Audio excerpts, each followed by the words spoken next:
Boa noite a todos. Boa noite, galera que está assistindo do YouTube também. Voltamos depois de algumas semanas aí, com o período ali de férias, das festas de Ano Novo e Natal. E voltamos direto para o capítulo 9. E eu posso já dar um pequeno spoiler de que vai ser muito legal. A gente dividiu o capítulo 9 em três partes e a gente vai ter essa introdução agora hoje. E só melhora a história, né? Então, por favor, estejam presentes ou depois se recuperem lá no canal do YouTube que vai estar todos os versículos lá. E presentes aqui no Zoom, na noite de hoje, temos Henrique Girardi, temos eu, temos Yasmin, temos o João, temos a Isis, a Laís e as duas Júlias, a Júlia Lima e a Júlia Caetano, que eu tive que arrumar aqui minha câmera porque eu não estava enxergando o nome de todo mundo. E o Henrique Girardi vai estar passando os slides para nós. Como dito antes, vamos começar o capítulo 9. Pode começar, Henrique. Pode passar. Aí, peraí. Então, gente, começando o capítulo 9. 1. Ao passar, Jesus viu um cego de nascença. Seus discípulos lhe perguntaram: Mestre, quem pecou, este homem ou seus pais, para que ele nascesse cego? Então, a gente vê a primeira informação de que este cego, ele é cego de nascença, ele sempre foi assim. E existia um pensamento muito comum no judaísmo antigo, de que todo sofrimento, ele de alguma forma revelava um pecado. Em Deuteronômio 5:9, Deus fala ao povo, né, através de Moisés: não te prostrarás diante deles, nem lhes prestarás culto. Ele está falando sobre a idolatria do povo, né? Porque eu, Senhor teu Deus, sou Deus zeloso, que castigo os filhos pelo pecado de seus pais até a terceira e quarta geração daqueles que me desprezam, mas trato com bondade até 1000 gerações os que me amam e obedecem aos meus mandamentos. Assim como esse versículo, também tem outros ali, tem em Êxodo, tem em Números, versículos que mostram como o pecado de alguém pode ter consequência não só na vida desse alguém que pecou, mas também na sua família, também em outras pessoas e também nas gerações assim que vão suceder. E se a gente começa a lembrar os personagens bíblicos, a gente vê isso acontecendo várias vezes no Antigo Testamento. De uma pessoa acaba vindo uma nação e o comportamento daquela nação acaba sendo muito influenciado por causa dessa primeira pessoa, né? A gente vê isso desde a geração lá de Caim, que matou Abel, comparado com a geração de Sete. A gente vê isso na própria família de Davi, como os pecados dele acabaram tendo consequência nos seus filhos, nas gerações seguintes ali, que guerrearam contra os outros, mas também a sua obediência, seus bons atos tiveram consequências para gerações muito além, ali que nem diz o versículo, né? A bondade também traz consequências, só que no caso boas, né?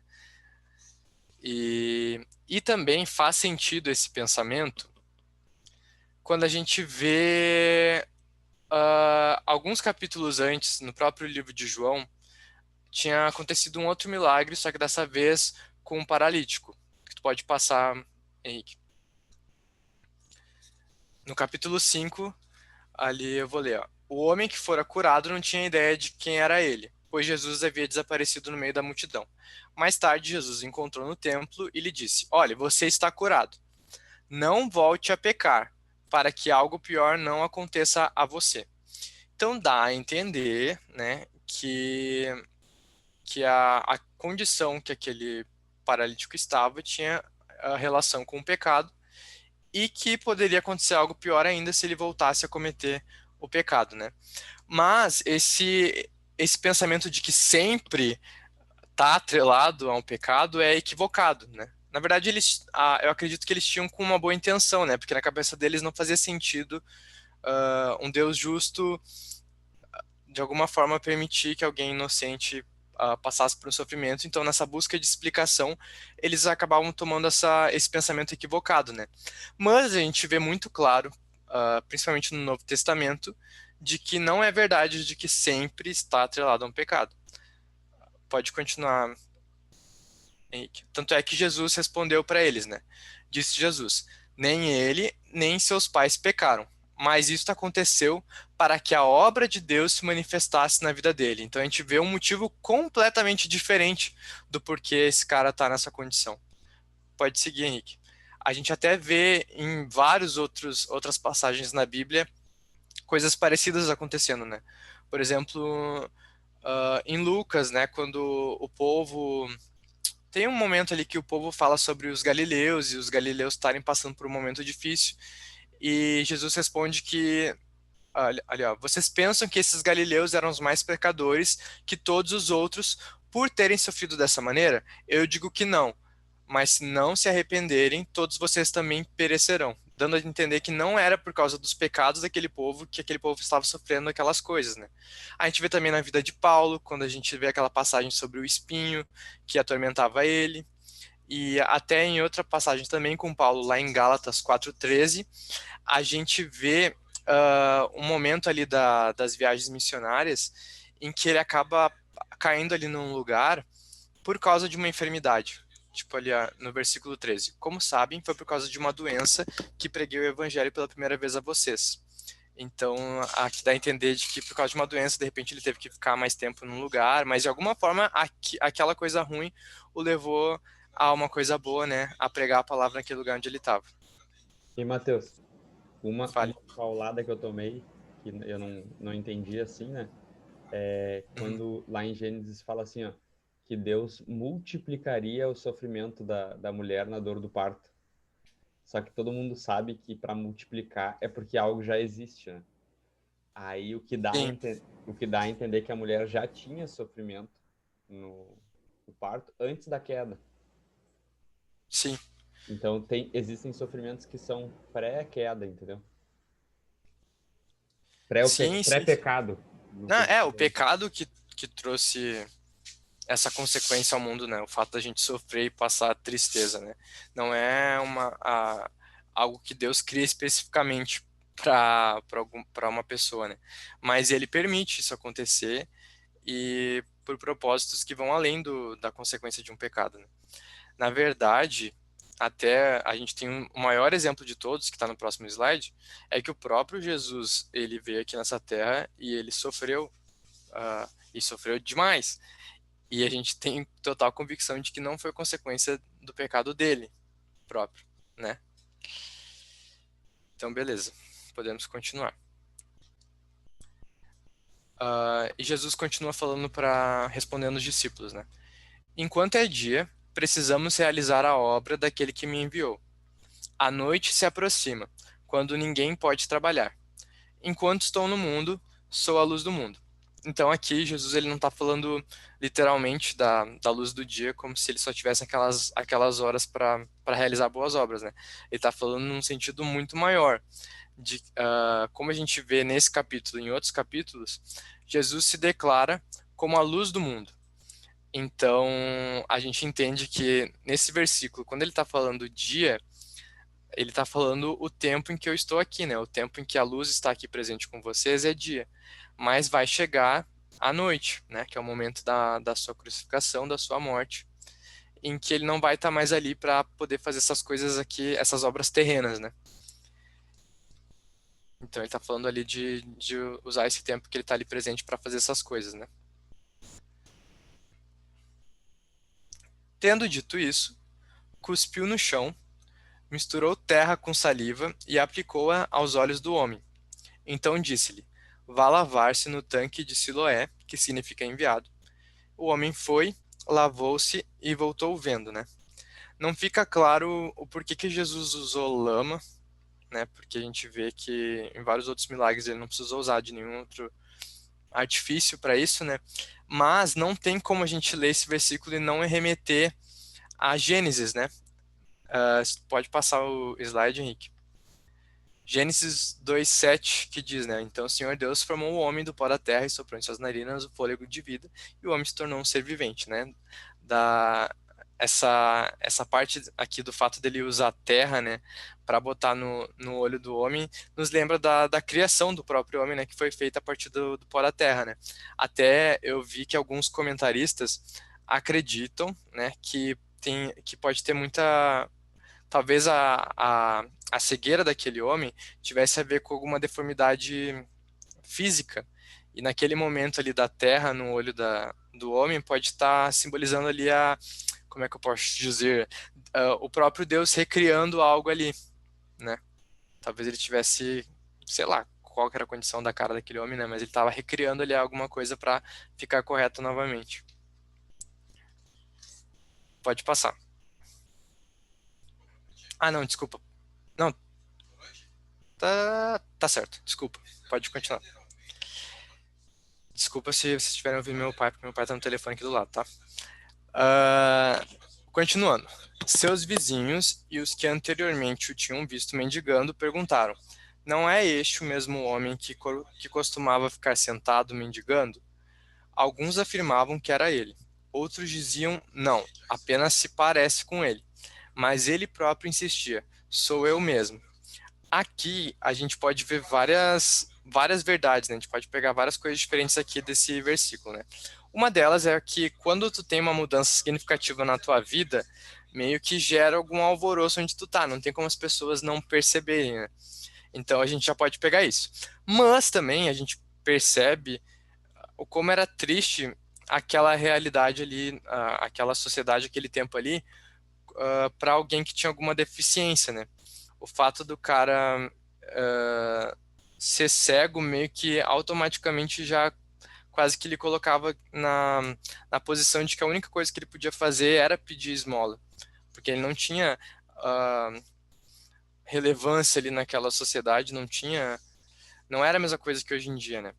Até porque ali entre os judeus tinha essa crença, né, de que a deficiência tinha relação com um pecado, o que dava mais motivos, entre aspas, né, para as pessoas não quererem se importar com a situação daquele homem, né? Então é muito triste, né? Mas esse milagre escancara também os pecados da sociedade em que ele estava inserido, né? Tanto é que essas pessoas eram vizinhas desse cara e eles nem tinham certeza se era o cara mesmo. Tipo, alguns diziam ali, ó, no versículo 9, né? Não, não é o cara, apenas se parece com ele. Mas ele próprio insistia, sou eu mesmo. Pode continuar. Então a galera, né, fuxiqueira, fofoqueira, né, foi lá então perguntar, né? Tá, então como foram abertos os seus olhos? Interrogaram-no eles. Ele respondeu: O homem chamado Jesus misturou terra com saliva, colocou-a nos meus olhos e me disse que fosse lavar-me em Siloé. Fui lavar-me e agora vejo. Eles lhe perguntaram: Onde está esse homem? Não sei, disse ele. E é legal, né? Porque eu nunca tinha me tocado disso, mas porque quando a gente lê rápido, a gente não se toca também de tanta coisa que tem legal nessa história. Eu achei demais, assim, e vai ficar melhor ainda nos próximos versículos. Mas, tipo assim, beleza, o cara era cego de nascença, então ele nunca tinha enxergado nada. Jesus foi lá, curou ele, só que para ele voltar a ver, ele tinha que ir lá no rio. Então significa que a primeira vez que ele enxergou, ele não viu Jesus, né? Jesus estava lá no lugar onde aconteceu o milagre. Então, nesse momento aqui da vida desse cego, ele tinha sido impactado pelo poder de Deus, pelo poder de Jesus na vida dele, mas ele ainda não tinha tido um real encontro com Jesus, não tinha de fato encontrado Jesus. Por isso até ele termina falando que onde é que está esse homem? Não sei. Ele não conhecia Jesus. E fica aqui o mistério para vocês, né? De será que esse cara vai encontrar Jesus? Aguardem os próximos versículos. O que será que os fariseus vão pensar de tudo isso? Porque os fariseus sempre gostam de criar uma treta, né? E a família desse cara, né? Que sempre tiveram um filho cego desde a nascença, como vai reagir? Então aguardem os próximos capítulos, pessoal. É isso aí, Henrique. Ô, Matheus, ainda gravando uma dúvida.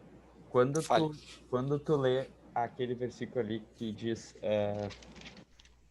no versículo 3, Nem ele pecou, palavra do Senhor Jesus, tá? Nem ele pecou, nem os pais dele, mas isso aconteceu para que nele se manifestassem as obras de Deus. Como que tu vê isso, tipo, pegando Romanos 3:23 lá que fala que todos pecaram, sabe? Parece que Jesus está Sim, sim, sim, entendi. mexendo com as estruturas dos fariseus ali, né? Sim. É porque existia Não, legal essa tua observação, que agora que eu tô ainda captando o que tu quer dizer, né? Que tem a ver com isso. Mas também naquela época eles tinham muita crença de que acontecia alguma coisa específica e que tu fazia que tinha uma consequência específica, Uhum, né? Então eles acreditavam que os pais tinham tido algum pecado específico que, no caso, influenciou naquilo ali, né? Mas não faz sentido nenhum também, tipo, se tu tivesse pensamento de que todo mundo tem algum pecado, né? De que todos nós somos pecadores. E no caso dele, às vezes acontece sim de, tipo assim, tu ter algum pecado e ter uma consequência específica, sabe? Por uhum. exemplo, a galera que tá no presídio, né? Se tu cometer um crime, tu vai ter uma consequência específica daquele crime. Mas acontece coisas na nossa vida que, como eu posso dizer, a gente vai estar passando por um sofrimento e a gente não sabe, não é uma consequência de algo específico, mas é para algo às vezes muito maior, como a história desse cego aqui, né? Que a gente vai ver como a história dele é relevante até os dias de hoje e como esse milagre mudou a vida dele também. Sim, e agora olha o versículo 41, que é o que eu vou ler, né? O Madeira vai ler amanhã e eu vou ler a última parte. O O último 41 é uma madeira? 41 é comigo, amanhã é com Madeira. Contigo. O 41 diz assim, ó, eles perguntam para Jesus, né? Por acaso também nós somos cegos? Perguntam para Jesus, né? Aí Jesus Hum, responde: Se vocês fossem cegos, não teriam pecado algum. Mas porque agora dizem, nós vemos, o pecado de vocês permanece. Ah, pra mim tá respondido, tá ligado? Se vocês fossem cegos, ele falando pros fariseus, se sim. vocês fossem cegos, não teriam pecado algum. Mas porque agora dizem, nós vemos, o pecado de vocês permanece. É que Jesus pega coisas do natural e fala do espiritual, entendeu?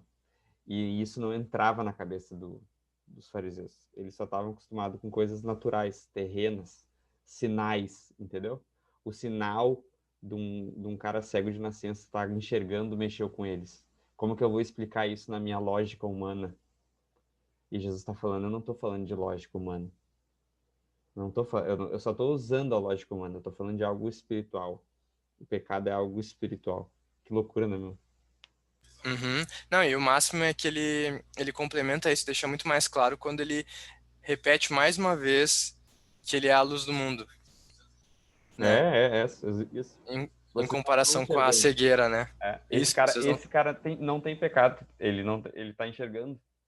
Tipo assim, né? É muito louco. Amém. Vou parar aqui.